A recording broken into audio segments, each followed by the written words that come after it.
Welcome to Everyday Counseling, a podcast about understanding emotional patterns as they show up in everyday life. There's a subtle shift that happens once people form ideas about who they are. At first, it's just interpretation, then it becomes expectation. Eventually, it becomes structure. In the last episode, we explored how emotional carryover shapes self-perception. Now, we're going further, looking at what happens when those perceptions solidify into a story and how that story begins organizing everyday life. Most adults carry quiet descriptions about themselves. They don't always say them out loud, but they operate in the background. I'm the responsible one. I'm not great under pressure. I'm the emotional one. I can cope on my own. I don't ask for help. What stories do you say about yourself in the background?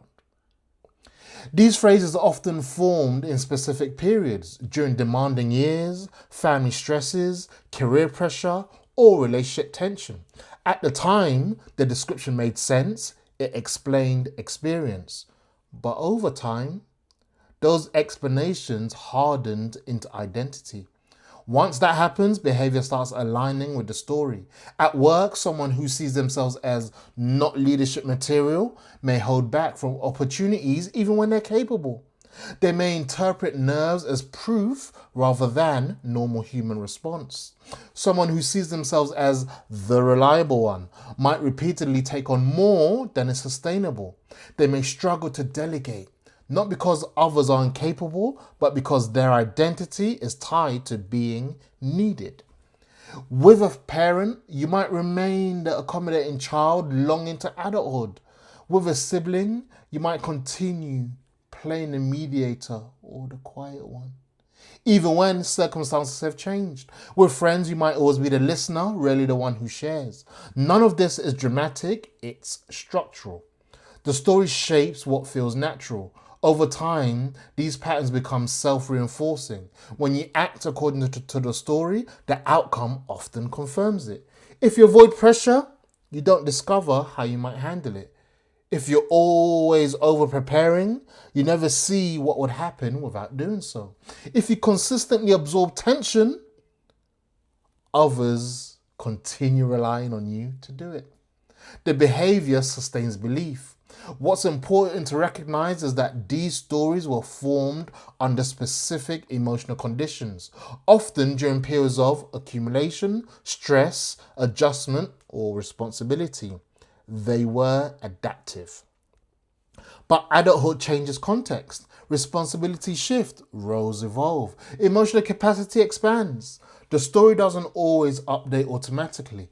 You might notice that parts of your life feel lighter than necessary, that certain behaviors feel habitual rather than chosen, that your responses reflect an older version of yourself.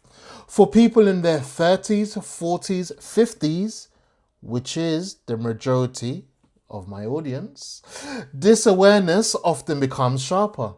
Careers mature, children grow, relationships stabilize or shift. Life becomes less about formation and more about maintenance.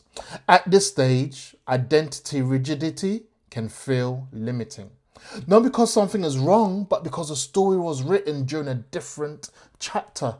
You might notice subtle friction. You say no to something and later realize it wasn't fear of the task, it was loyalty to a long-held description of yourself.